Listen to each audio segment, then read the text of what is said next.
सो ही guys, आपका स्वागत है एक बार फिर से एसर बायो में। सो आज मैं लेकर आ चुका हूँ आपके लिए एक बहुत ही इम्पोर्टेंट टॉपिक नीट का, जो कि है हमारा एक छोटा सा टॉपिक बट वेरी इंपॉर्टेंट। वह है फ्रॉक के ऊपर।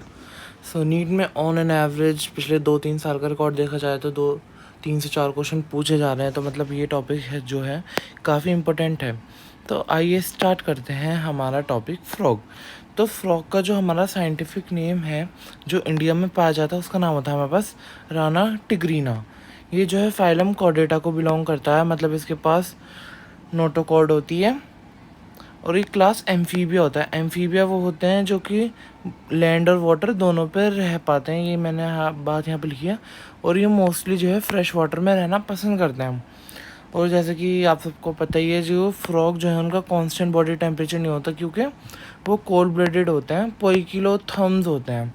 मोस्टली एम्फीबियंस, रेप्टाइल्स, जितने भी 3 चैम्बर 2 चैम्बर हार्ट वाले ऑर्गेनिज्म होते हैं वो मोस्टली जो है कोल्ड ब्लडेड होते हैं, ठीक है ना। बस एक एक्सेप्शन क्रोकोडाइल का आता है, वो 4 चैम्बर्ड है फिर भी कोल्ड ब्लडेड है। केमोफ्लाज। केमोफ्लाज क्या होता है? हमारे जो फ्रॉग के पास एक वो होती है टेक्निक जिससे वो क्या करता है, अपनी बॉडी का ना चेंज कलर कर लेता है अपने एनिमी से छिपने के लिए। उसको हम कैमोफ्लाज बोल देते हैं। अब कैमोफ्लाज जो है बहुत से एनिमल्स शो करते हैं, जैसे कि स्नो लेपर्ड जो है ज़्यादा वो पहाड़ियों में दिखाई नहीं देता, वो बहुत रेयर होता है वहाँ पे देखना, क्योंकि उसका कलर बिल्कुल उससे अडेप्ट हो जाता है। और इसी प्रोटेक्टिव कलरेशन को हम कहते थे मिमिक्री की। वो एक तरह से क्या है, मिमिक्री कर रहा है कैमोफ्लेज। देखिए फ्रॉग है कितना प्यार से हाय बोल दो सबको। तो ये हो गया frog. Phylum Chordata, class amphibia. Frog जो है पता है कि वो ज़मीन पानी दोनों पे रह सकते हैं क्योंकि एम्फीबियंस हैं। उनका बॉडी टेम्परेचर कांस्टेंट नहीं रहता क्योंकि वो कोल्ड ब्लडेड यानी पोइकिलोथर्म्स हैं। वो कैमोफ्लेज कर पाते हैं, कैमोफ्लेज, जिससे कि वो अपनी बॉडी को कलर चेंज कर पाते हैं अपने दुश्मन से छुपने के लिए, जैसे कि ऋतिक रोशन ने किसी एक मूवी में स्टैचू बना था उसकी तरह। और protective colouration is called mimicry, और इसी कलरेशन का मिमिक्री कहते हैं। एक क्वेश्चन है आपके लिए, have you ever notice frog can not seen during peak summers and peak winters? मतलब क्या आपने कभी नोटिस करा है कि फ्रॉग ना तो आपको बहुत गर्मी में दिखेंगे ना बहुत सर्दी में दिखेंगे? वो इसलिए होता है क्योंकि वो उस टाइम सो रहे होते हैं। सो रहे होते हैं, जी हाँ, वो सो रहे होते हैं। उनकी 2 टाइप की स्लीप्स होती है। सबसे पहले होती है एस्टिवेशन, एक होती है हाइबरनेशन। हाइबरनेशन ज़्यादातर सब जानते हैं। हाइबरनेशन क्या होता है, हमारे पास विंटर स्लीप होती है, मतलब सर्दियों में जो जानवर सो जाते हैं, हाइबरनेट करते हैं, उन्हें हाइबरनेशन बोलते हैं। वहीं पे गर्मियों में एस्टिवेशन बोला जाता है उसी स्लीप को, समर स्लीप को। आप एस्टिवेशन से कंफ्यूज मत हो जाना, बिल्कुल टर्म सेम है। आपकी मॉर्फोलॉजी में भी एक एस्टिवेशन होता है बट वो एस्टिवेशन अलग है। और यहाँ पे एस्टिवेशन का मतलब होता है हमारे पास इसकी समर स्लीप। तो मतलब ये ब्यूटी स्लीप में जाता है 2 टाइम, एक बार समर एक बार विंटर। आपने देखा होगा कि ये रेनी सीजन में बहुत एक्टिव होते हैं, जब बारिश पड़ती है तो निकल निकल के पता नहीं कहाँ से आ जाते हैं। फिर बात करते हैं हम इसके मेंढक की मॉर्फोलॉजी की। मॉर्फोलॉजी, ये रहा हमारा क्यूट सा मेंढक। जैसे कि आप देख सकते हैं इनकी जो स्किन है वो स्मूथ और स्लिपरी होती है due to presence of mucus.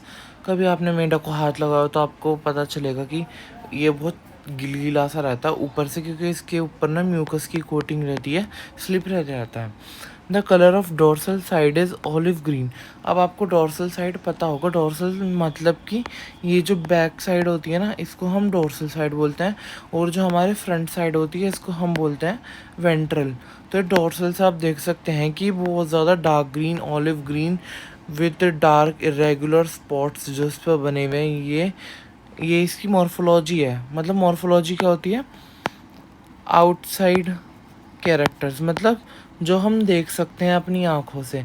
जैसे कि कोई टॉल है, कोई शॉर्ट है, कोई डॉर्फ है, कोई फैट है, कोई स्लिम है, तो उसी को हम मॉर्फोलॉजी बोल देते हैं, स्टडी ऑफ आउटर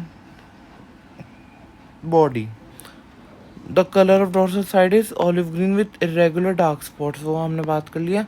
और जो इसकी वेंट्रल साइड होती है, मतलब आगे की साइड, वो पेल येलो सी होती है। कभी मेंढक उठा के देखना, पता चलेगा। और इसकी जो बॉडी होती है वो डिवाइडेड होती है हेड और ट्रंक में, और इसमें नेक और टेल एब्सेंट होती है, बट किसी किसी एम्फीबियन में प्रेजेंट होती है, present in some like salamander. वो छिपकली रहती है पानी में जो रहती है। एक होता है हमारे पास न्यूट। ये 2 तरह की छिपकली रहती है। इनकी पूँछ रहती है, पूँछ तो फ्रॉग की भी रहती है, टैडपोल की फॉर्म में।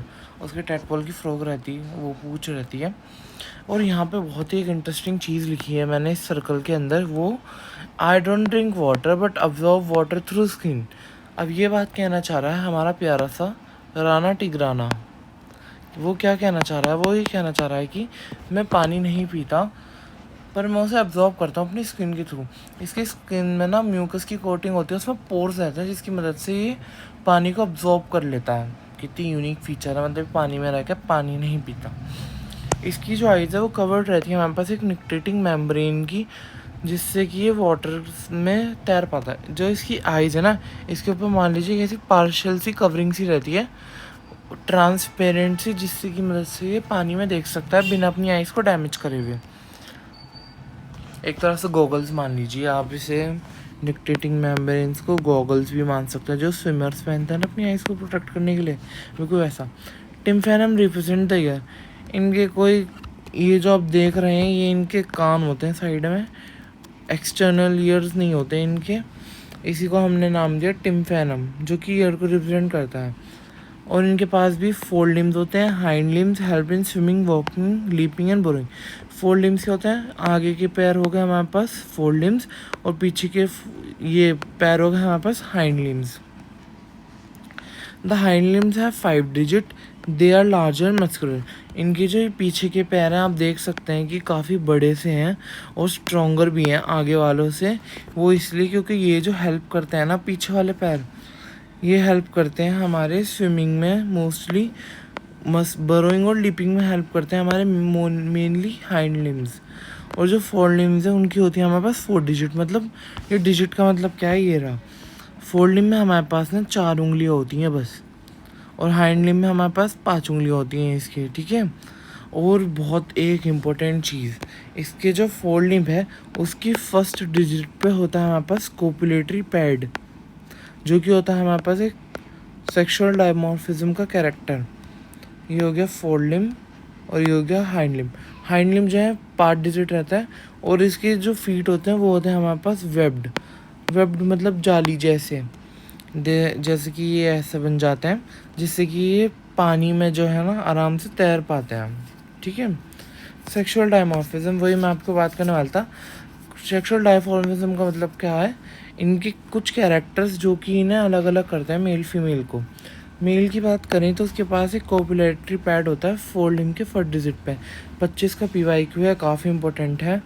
और अभी 26 में भी इन दोनों से क्वेश्चन, यही दोनों टॉपिक से दोबारा पूछा गया था जब 26 का पेपर हुआ था अभी वाला। और इनके पास क्या है, वोकल सेक्स होते हैं। अब देखिए ये जो फ्रॉग है ये एक मेल फ्रॉग है, और ये एक रेड आई ट्री फ्रॉग है। रेड आई ट्री फ्रॉग, ये यहाँ नहीं पाए जाते हैं, बाहर फॉरेस्ट में मिलते हैं। ये रेड आई ट्री फ्रॉग इसलिए कहा गया कि उनके आँखें लाल और पेड़ पर रहते हैं। तो ये जो ये है ना बलून जैसा स्ट्रक्चर, इन्हीं को हम कहते हैं वोकल सेक्स। और ये जब फूलते हैं, जब ये अट्रैक्ट करते हैं फीमेल्स को, और बहुत ज़्यादा लाउड क्रैक आवाज़ भी निकालते हैं ये टर्टर की बारिश के सीज़न में मोस्टली। और जो वहीं फीमेल्स हैं उनके पास इन दोनों में से कुछ भी चीज़ नहीं होती। यही 2 चीज़ जो हैं इन्हें दोनों को अलग अलग कर देती हैं। और ये है इसका कोपुलेटरी पैड, ढंग से विजिबल नहीं है पर आप देख सकते हैं कुछ ये अजीब अजीब सा चिपचिपा सा पैड है इसके 4 लिम्ब पे, ये ऐसा। इसी को क्या हम कोपुलेटरी पैड, ये क्या हेल्प करता है, सूडो कोपुलेशन में हेल्प करता है। अब बात करते हैं हम इसकी एनाटॉमी की। मॉर्फोलॉजी तो हो गई, एनाटॉमी क्या होती है, study of internal organs. Study of internal organs या फिर इंटरनल फीचर्स। इसके इंटरनल फीचर्स क्या हैं हमारे फ्रॉग के। सबसे पहले हम बात करने वाले हैं इसके डाइजेस्टिव सिस्टम की। तो आपने अगर कभी 10th क्लास में ह्यूमन डाइजेस्टिव सिस्टम पढ़कर आए हो तो आपके लिए बहुत ईजी रहने वाला है, क्योंकि बिल्कुल सेम ही है। इसमें भी क्या कर दिया, कंसिस्ट ऑफ एलिमेंट्री कनाल, वही फूड पाइप्स वगैरह, इंटेस्टाइन, स्टमक मिलके एलिमेंट्री कनाल्स बना लेते हैं। और हमारे पास हमारे डाइजेस्टिव ग्लैंड्स रहते हैं। ये है इसका डाइजेस्टिव सिस्टम। इस नमूने के पास है हमारे पास 3 चैम्बर्ड हार्ट। ये बड़े बड़े इसके हैं हमारे पास लिवर है इसका एक इतना बड़ा सा। ये 2 पिंक कलर के इसके पास लंग्स हैं। ये जो जा रहा है लंबा सा पेट जैसा इसका पेट, ये ऑब्वियस सी बात है। इसके पास एक इंटेस्टाइन है जो कि है स्मॉल इंटेस्टाइन। ये 2 बड़ी बड़ी बीन जैसी इसके पास किडनीज हैं। ये उसके ऊपर कुछ फैट बॉडीज़ हैं। ये इनका एक कॉमन चैम्बर होता है क्लोए का दोनों में, जिससे कि यहाँ से एक्सक्रीशन होता है। ये इनका यूरिनरी ब्लैडर है।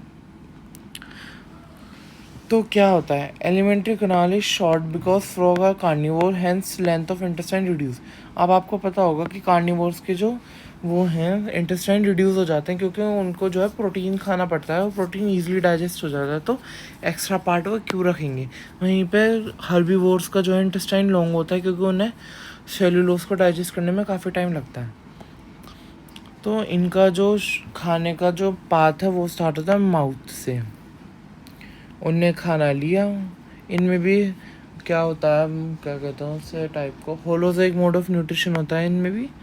होलोज हो एक मतलब पहले खाओ फिर पचाओ।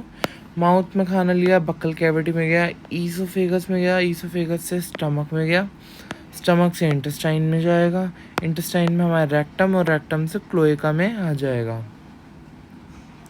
ठीक है। अब जो इसके पास भी हमारे पास लीवर है बड़ा सा।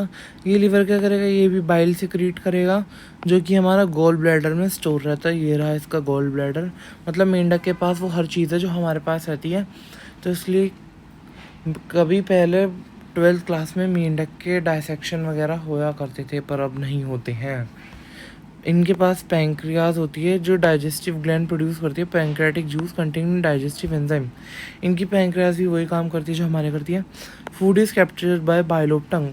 अब बाइलोब टंग क्या होती है, बाइलोब्ड टंग बेसिकली होती है, ये आपकी ज़बान है एकदम से ऐसे 2 पार्ट्स में डिवाइड हो गई सांप की तरह। जैसे सांप की होती है ना, ऐसी इनकी भी होती है। और उनकी टंग काफ़ी लंबी होती है, ये ऐसे कॉइल करके रखता है अपने अंदर। और जैसे ही इनके पास कोई खाना आ जाता है ना, तो ये ऐसे अनफोल्ड करके पकड़ लेते हैं और वापस अंदर ले आते हैं। किसी ने देखा होगा अगर, कार्टून्स में दिखाते हैं बहुत से। निंजा हथौड़ी डरता है मेंढकों से। मेंढक उसका सबसे बड़ा दुश्मन था निंजा हथौड़ी का, हमारा से भी ज़्यादा। Digestion of food particle take place by action of HCl and gastric juice. अब इसके स्टमक में भी क्या होता है, हमारे पास HCl और डाइजेस्टिव जूस बेसिकली पेप्सिन होता है इसके पास, जो कि हेल्प करते हैं डाइजेशन में। Partially digested food is called crime. अब जो बचा पुचा खाना बच जाता है उसको हम काइम बोल देते हैं। ये रहा इनसॉल्यूबल फूड रहता है ये। फिर क्या होता है हमारे पास इंटेस्टाइन में, क्या होता है इंटेस्टाइन में हमारे पास ड्यूडेनामिस का एक पार्ट है।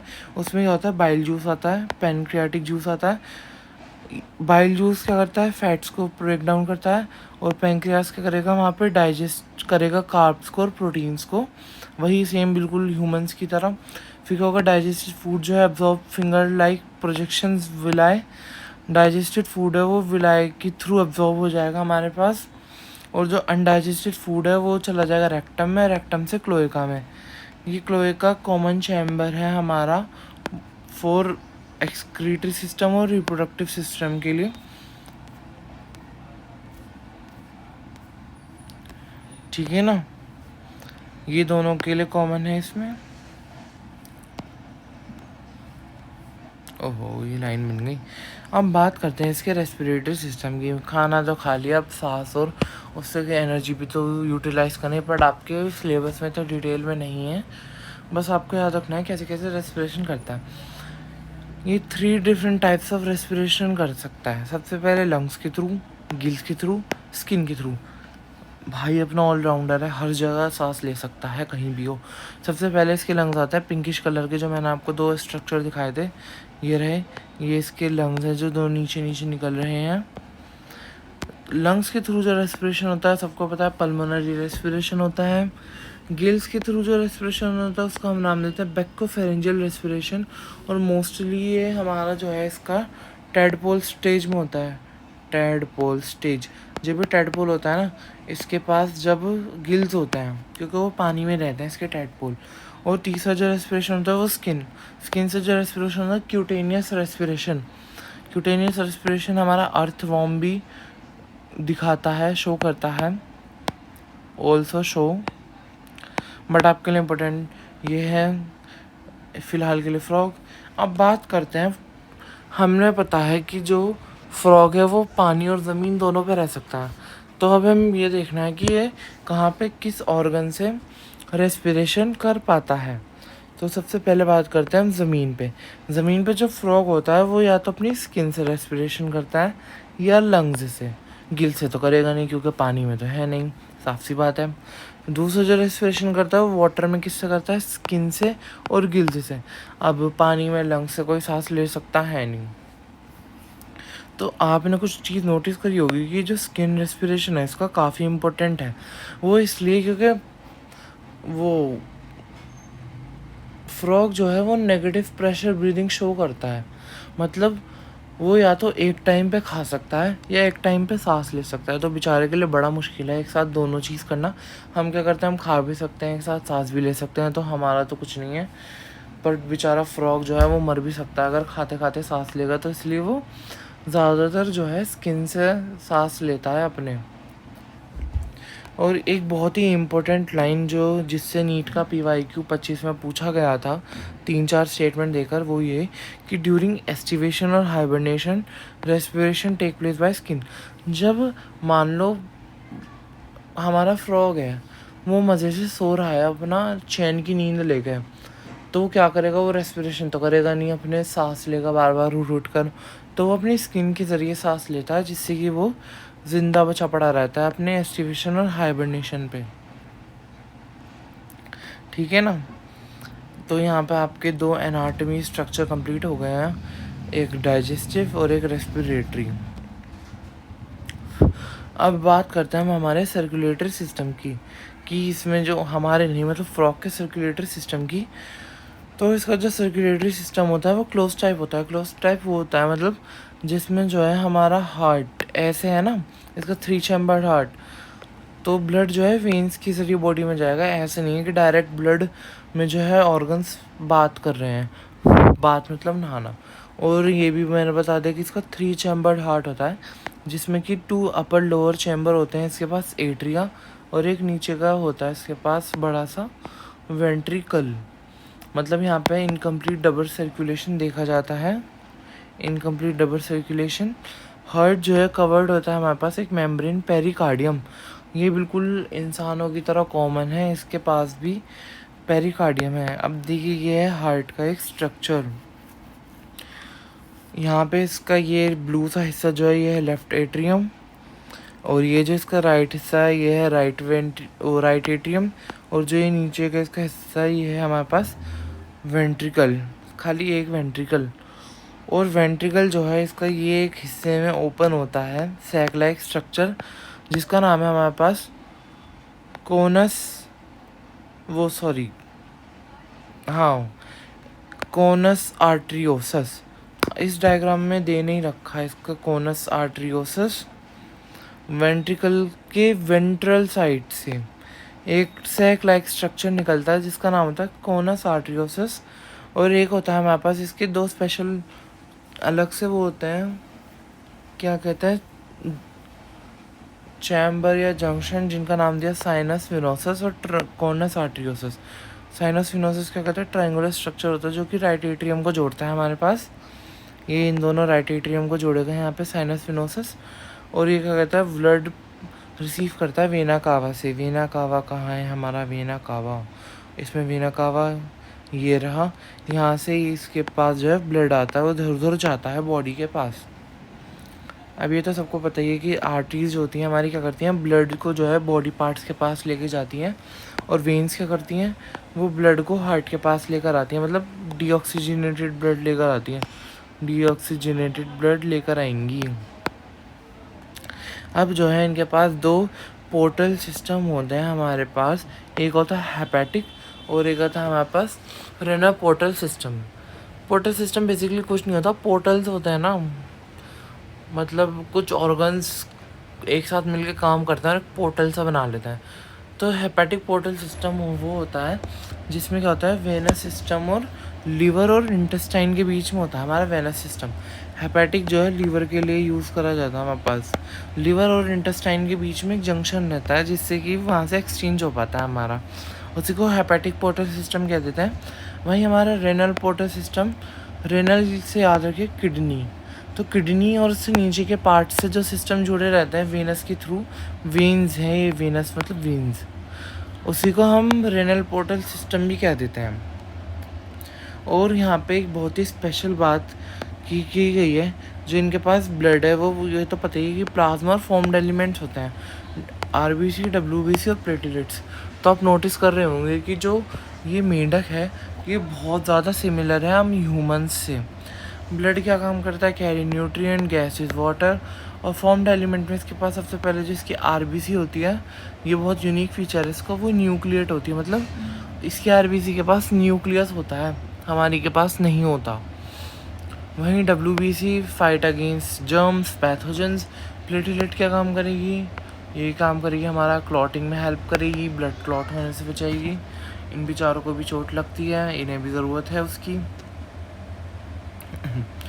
तो इनका जो है लिम्फेटिक सिस्टम, इनके पास भी लिम्फेटिक सिस्टम होता है जिसमें होते हैं लिम्फ नोड्स, लिम्फ चैनल्स, बिल्कुल सेम ह्यूमंस की तरह ये भी ट्रांसपोर्ट कराएंगे अलग अलग न्यूट्रिएंट्स को हमारी इनकी बॉडी के अंदर, बहुत सिंपल तरीके से। समझ आ रहा है ना आप लोगों को? हमने फ्रॉग का मोस्टली हर टॉपिक कवर कर लिया है। एक्सक्रीटरी सिस्टम पे आ गए हैं इतनी जल्दी हम, तो बात करते हैं हम एक्सक्रीटरी सिस्टम की। सबसे पहले बात करते हैं एक्सक्रीशन। एक्सक्रीशन होता है कि हमारा जो हार्मफुल वेस्ट जो हमारी बॉडी में बना है in the form of urea, uric acid, उसको हम निकालते हैं। ये एक बायोलॉजिकल प्रोसेस होता है, उसको हम एक्सक्रीशन बोलते हैं। और जो elimination nitrogen waste is carried out by develop excretory system, और उसी नाइट्रोजनस वेस्ट को निकाला जाता है एक एक्सक्रीटरी सिस्टम के ज़रिए, ठीक है ना। और जो एक्सक्रीटरी सिस्टम होता है इसमें होते हैं कुछ पार्ट, किडनीज होती हैं, 2 किडनीज होती हैं इसके पास, बिल्कुल हमारी तरह 2 यूरेटर्स होते हैं, एक क्लोएका होता है, एक यूरिनरी ब्लैडर होता है। इसके पास यूरेथ्रा नहीं होता है हमारी तरह। ये रहा किडनीज का स्ट्रक्चर जो कि मैंने अपने हाथों से खुद बनाया, तो आपको कैसा लगा ये डायग्राम? ये एनसीईआरटी डायग्राम है हमारा। तो देखिए इसकी बीन शेप्ड किडनीज हैं। Kidneys are compact, dark, bean-shaped organs located on either side of vertebral column posterior on the body cavity. Posterior मतलब होता है ऊपर की तरफ, और anterior मतलब होता है नीचे की तरफ। vertebral column होंगी कहीं पीछे की तरफ इसकी। वर्टिब्रल कॉलम की हर एक साइड पे ये चिपकी हुई होंगी किडनीज हमारी, एक राइट किडनी एक लेफ्ट किडनी। ये डार्क बीन शेप्ड स्ट्रक्चर होता है हमारे पास, बिल्कुल हमारी भी ऐसी होती हैं। इन किडनीज के पास काफ़ी सारे नेफ्रॉन्स होते हैं, यूरिनिफेरस ट्यूब्यूल्स कहा गया उन्हें यहाँ पे, जो कि structure function unit of kidney है, बिल्कुल ह्यूमंस की तरह। अगर आपको ह्यूमंस का लाइफ प्रोसेस आपने 10th में पढ़कर आए हो, तो मेंढक आपके लिए बिल्कुल भी हार्ड नहीं है, बहुत ईजी है, बिल्कुल ह्यूमंस की तरह ही रहता है। फिर ये है इनके पास एक यूरिनोजेनाइटल डक्ट। यूरिनोजेनाइटल डक्ट वो होता है, ओके एक मिनट, यूरिनोजेनाइटल डक्ट तो होता है जहाँ पे यूरेटर तो होगा, पर यहाँ पे ना हमारे पास क्या होगा, इनके वो भी होंगे गैमेट्स का ट्रांसफ़र भी यहीं से होगा, तो इसी को हम कह देते हैं यूरिनोजेनाइटल डक्ट। फिर यहाँ से क्या होगा, यहाँ से जो है वेस्ट जो क्लोएका में आएगा, और क्लोएका से क्लोएका पर्चर में आएगा। पाथ ऑफ यूरिन कैसा आएगा, ब्लड से आएगा किडनीज में, किडनी से आएगा यूरेटर्स में, यूरिनरी ब्लैडर में जाएगा, यूरिनरी ब्लैडर से हमारा क्लोएका में जाएगा, और क्लोएका से फिर बाहर निकल जाएगा क्लोएका पर्चर से, ठीक है ना। ये इसका स्ट्रक्चर है हमारा एक्सक्रीटरी सिस्टम। वेस्ट मटेरियल जो है filter blood by the kidneys, वही किडनी जो है वे हमारा फिल्टर सिस्टम है, हमारा आरओ है। यूरिन पासिस थ्रू यूरेटर्स, फिर urinary bladder temporary store urine. इनका यूरिनरी ब्लैडर भी क्या करेगा, यूरिन को स्टोर करके रखेगा अपने पास। Finally urine expelled through cloaca, फिर जो है फाइनली जो है यूरिन जो है क्लोएका से बाहर निकल जाएगा हमारा। अब बात करते हैं एक स्पेशल फीचर की मेल फ्रॉग में। यूरेटर जो है यूरिनोजेनाइटल डक्ट होता है, मतलब वो यूरिन भी ले जाते हैं और स्पर्म्स भी ले जाते हैं क्लोएका में। बट वहीं फीमेल्स के जो यूरेटर हैं वो सिर्फ यूरिन ले जाएंगे। ओविडक्ट्स होती हैं अलग से जो कि क्लोएका में वो होती हैं ओपन। इसका डायग्राम अभी मैं आपको आगे दिखाऊंगा। और फ्रॉक जो है हमारे पास होता है हमारा यूरियोटेलिक, मतलब वो यूरिया सिक्रीट करता है, जो कि ना ज़्यादा हार्मफुल होता है अमोनिया की तरह। ना उसे ज़्यादा वाटर चाहिए ना कम वाटर चाहिए, बस मीडियम अमाउंट में वाटर चाहिए और मीडियम ही हार्मफुल होता है। और नेफ्रॉन जो है structure function unit of kidneys है, ये मैंने आपको ऊपर बता दिया। इनका जो यूरिनरी ब्लैडर रहता है वो थिन वॉल्ड रहता है और क्लोएका में ओपन होता है। अब जो है इस छोटे से मेंढक के पास खुद का कंट्रोल एंड कोऑर्डिनेशन सिस्टम भी होता है। ये खुद का दिमाग भी लगा सकता है, मतलब इसके पास दिमाग होता है बेसिकली। तो सबसे पहले हम बात कर लेते हैं इसके एंडोक्राइन ग्लैंड्स के ऊपर। इसके पास भी ग्लैंड्स होते हैं, जिसमें आता है हमारे पास pituitary, thyroid, parathyroid, thymus, pancreatic, renal, gonads. ये जो ग्लैंड होते हैं हार्मोन सिक्रीट करते हैं, रेगुलेट ग्रोथ। तो ये जो ग्लैंड है हार्मोन सिक्रीट करते हैं और रेगुलेट करते हैं इसका मेटाबॉलिज्म, रिप्रोडक्शन और अदर फंक्शन। तो मतलब ये भी बिल्कुल इसके हमारी तरह ही है, सारे एंडोक्राइन ग्लैंड्स हमारी तरह इसकी ग्लैंड्स भी वर्क करते हैं बेसिकली। अब बात करते हैं इसके नर्वस सिस्टम की। इसके पास भी नर्वस सिस्टम है। इसका नर्वस सिस्टम जो है 3 हिस्सों में डिवाइड है, CNS, PNS और ANS। CNS है central nervous system, peripheral, autonomic nervous system. CNS में क्या आता है हमारे पास ब्रेन और स्पाइनल कॉर्ड। PNS में क्या आता है क्रीनियल नर्व, स्पाइनल नर्व्स। दोनों क्या है 10 पेयर्स रहती हैं हमारे पास, 10-10 पेयर्स की। और इसके पास ऑटोनॉमिक में आता है सिंपैथेटिक और पैरासिम्पैथेटिक नर्वस सिस्टम। बात करें इसके ब्रेन की, इसके ब्रेन के 3 पार्ट हैं, fore brain, mid brain, hind brain. Fore brain में क्या होता है इसके पास ओल्फैक्टरी लोब, सेरेब्रल हेमिस्फेयर, डायंसेफ्लॉन। बहुत इसका स्ट्रक्चर बहुत छोटा रहता है, इसमें डायंसेफ्लॉन बट बहुत काम का रहता है। यही मिड ब्रेन में क्या होता है 2 ऑप्टिक लोब्स आते हैं। हाइंड ब्रेन में क्या होता है सेरिबेलम होता है, ओब्लोंगाटा होता है, इसके पास पोन्स नहीं रहता है। फिर बात करते हैं इसके सेंस ऑर्गन्स की। इसके पास भी 5 सेंस ऑर्गन्स होते हैं।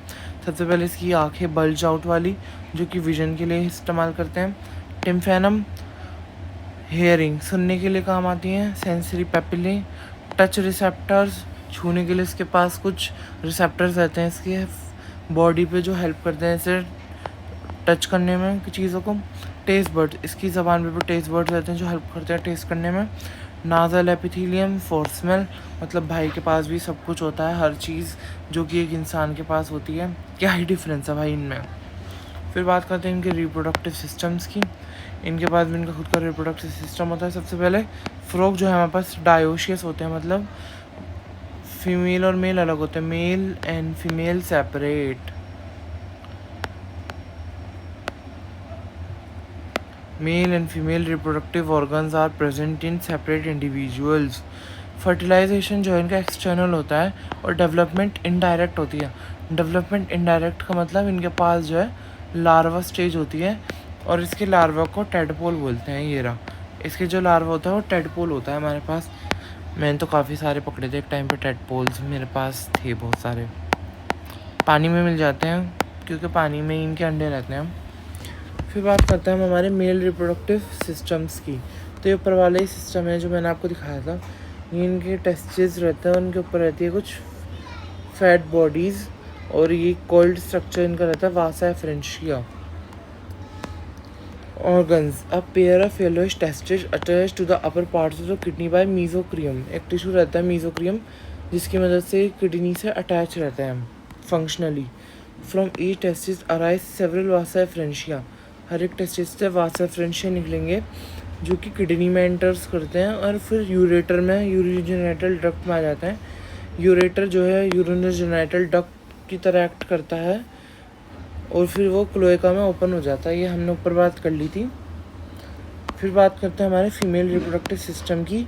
तो यहाँ पे जो है इनकी ओवरीज होती हैं जो कि फंक्शनल नहीं रहती हैं किडनीज के साथ, ये अलग ही रहती हैं। फिर ये जो है ओवरीज जो है ओविडक्ट में आती हैं इनकी। अ pair of ovaries situated near the kidneys. Ovaries produce ओवा मतलब एग्स। इनकी ओवरीज जो है एग्स प्रोड्यूस करती हैं जो कि क्या करता है ओविडक्ट जो है लॉन्ग कॉइल्ड स्ट्रक्चर रहता है जिससे कि ये एग जाते हैं बाहर। Oviduct separately act into cloaca. अब ये देखिए ये इनका ओविडक्ट यहाँ से आ रहा है और ये इनका यूरेटर यहाँ से आ रहा है, मतलब अलग अलग। तो यहाँ पे ये यूरिनोजेनिटल डक्ट की तरह एक्ट नहीं करते हैं। पाथ ऑफ एग, ओवरीज से जाएगा बॉडी कैविटी से, बॉडी कैविटी से ओविडक्ट, फिर ओविडक्ट से ओविसेक्स, क्लोएका, फिर आउटसाइड मतलब बाहर निकल जाएगा। फिर बात करते हैं फर्टिलाइजेशन और डेवलपमेंट की। इसका जो फर्टिलाइजेशन है एक्सटर्नल होता है। During the breeding season female lays eggs in water, male releases sperms in over the eggs. मतलब इनका फर्टिलाइजेशन ऐसा होता है, किसी ने वो फ्रॉग ने अंडे यहाँ पे दिए, फ्रॉग के स्पर्म्स उसने यहाँ पे बाहर छोड़े, ये यहीं पे फ्यूज़ करके यहीं पे डेवलपमेंट हो जाता है फर्टिलाइजेशन। अगर outside the body external fertilisation होता है मतलब बाहर। और जाइगोट जो है टेडपोल बनता है सबसे पहले, और जो टेडपोल जो है मेटामॉर्फोसिस में जाता है, मतलब उसकी जो पूंछ जो है चली जाती है और वो एक अडल्ट बन जाता है। मान लीजिए ये रहा आपका एक टेडपोल, फिर इस टेडपोल के जो है पैर आने लगते हैं ऐसे, फिर टेडपोल बेसिकली अपनी धीरे धीरे जो है शेप चेंज कर लेता है, इसकी पूंछ जाती रहती है, और फिर फाइनली एक बड़ा सा प्यारा सा मेंढक, फिर एक किसी किसी को प्यारे लगते हैं, किसी को खतरनाक, ऐसे मेंढक से बन जाते हैं। Sorry for the drawing guys, मुझे ड्राइंग नहीं आती है इतनी अच्छी। और फिर ये मेंढक बन जाता है। अब जो है फ्रॉग जो है हमारे बहुत से इकोलॉजिकल इम्पोर्टेंट है, जैसे कि वो हेल्प करते हैं एनर्जी ट्रांसफ़र में। फूड वेब में उनका एक इम्पोर्टेंट रोल है, क्योंकि वो हमारे पास प्राइमरी कंज्यूमर होते हैं और उनकी मसल्स को बहुत सी कंट्रीज़ में खाया जाता है। मैनकाइंड के लिए इम्पोर्टेंट है और इकोलॉजी के लिए भी। और वो जो है पेस्ट को खाते हैं, जैसे कि मच्छर वगैरह को। इसी के साथ जो है हमारा फ्रॉग टॉपिक कंप्लीट हो चुका है। आई होप कि आपको ये टॉपिक समझ आया हो। तो मेरी वीडियो को लाइक कीजिए, शेयर कीजिए और सब्सक्राइब करना ना भूलिए। मेरे चैनल एसर बायो को ऐसे ही टॉपिक्स को आसान तरीके से समझने के लिए मिलते हैं आपसे नेक्स्ट वीडियो में। Bye bye.